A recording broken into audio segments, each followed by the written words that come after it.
제가 키우는 원종 복랑금 가족 1호입니다. 예쁘게 잘 자라고 있습니다. 색깔도 녹금이 잘 들었고 뿌리가 처음에 없는 상태로 입양했었는데 잘 정착해서 잘 자라고 있는 모습입니다. 그리고 두 번째 원종 방울복랑금 실내에서 잘 자라고 있고, 처음에는 줄기가 삐뚤삐뚤했는데 햇빛을 받아서 그래서 그런지 이제 조금씩 일자로 자라고 있습니다. 처음 왔을 때는 좀 휘어 있어가지고 많이 걱정을 했던 아이입니다. 지금 잘 자라고 있습니다. 그리고 2층에 있는 방울복랑금입니다. 이 아이 같은 경우에는 좌측에 올금이 들어있어가지고 햇빛을 받으면 잘 녹기 때문에 좀 햇빛을 좀 조절해서 그늘 있는 지역에서 주려고 노력하고 있습니다. 지금은 보면 좌측은 완전히 올금, 우측은 완전히 푸른색을 띠고 있습니다. 좀 섞였으면 좋았을 텐데 좀 아쉬운 아이입니다. 그래도 예쁩니다. 그리고 두 번째 아이, 이 아이도 역시 올금입니다. 처음에 제가 샀을 때 올금이 좋은 건 줄 알았습니다. 그래서 올금, 녹색 이렇게 구분되어 있는 아이를 주로 샀었는데, 지금 좀 시간이 지나서 생각해보면 올금인 아이들은 좀 햇빛을 쬐면 잘 녹기 때문에 금색이랑 녹색이랑 섞여있는 아이가 좋은 것 같습니다. 가격도 녹색이랑 금색이랑 섞여있는 아이가 좀 더 가격이 나가고, 재테크 용도로 쓰실 거면 금색과 녹색이 섞여있는 아이가 좋은 것 같습니다. 저 같은 경우에는 초보자 때 구매해가지고 올 금인 애들이 많습니다. 그래도 제 눈에는 예쁘니까 상관은 없습니다. 그리고 이쪽 살모임금, 미임금입니다.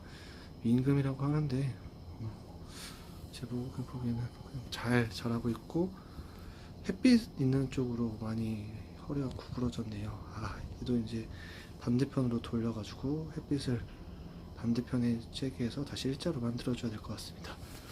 그리고 이 옆에 있는 방울복랑금, 이 아이 같은 경우에는 금이 올금인 애도 있지만 적절하게 금이 섞여 있는 애도 있습니다.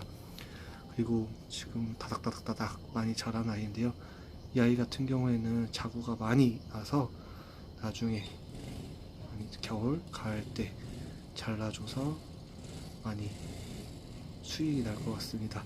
수익이 목적으로 키우는 건 아니지만 여러가지 너무너무 틈 빼곡하게 나 있습니다. 이 아이 같은 경우에는 자구를 잘라줘서 여러가지 적심할 예정입니다. 일단 기대되는 아이고요. 그리고 마지막 1층에 있는 아이들입니다. 이 아이 같은 경우는 수박 방울복랑금입니다. 잎이 두껍고 건강한 아이입니다. 그리고 옆에 있는 이 잘라진 아이 같은 경우는 제가 모르고 손으로 뜯어버렸습니다. 실수로. 근데 한 2달, 3달이 지났는데도 이파리가 쭈그러들지가 않습니다. 여기 보이는 이파리 같은 경우에는 한 일주일이 지나니까 이렇게 쪼그라들었는데, 이 아이 같은 경우에는 이파리가 3달, 4달이 되도록 쪼그라들지가 않습니다. 그리고 뭐 뿌리가 나오는 것도 아니고 그냥 절단되어 있는 상태로 3달 동안 이렇게 유지하고 있습니다. 참 신기한 아이입니다. 이 아이는 영양분을 어디서 얻고 있는지 잘 모르겠습니다. 그리고 가운데 있는 루페스트리금, 이름이 좀 어려운데 이 아이는 성장을 하는지를 모르겠습니다. 처음 샀을 때 원상태 그대로입니다. 좀 지조 있는 아이입니다. 처음 샀을 상태랑 변한 게 거의 없습니다. 그리고 1층에 큰 원종 방울복랑금입니다. 이 아이 같은 경우에는 크기가 엄청 큽니다.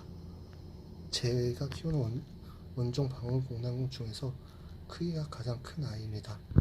성장도 잘하고 건강하고 빠르게 성장하고 있어서 기대가 되는 아이입니다.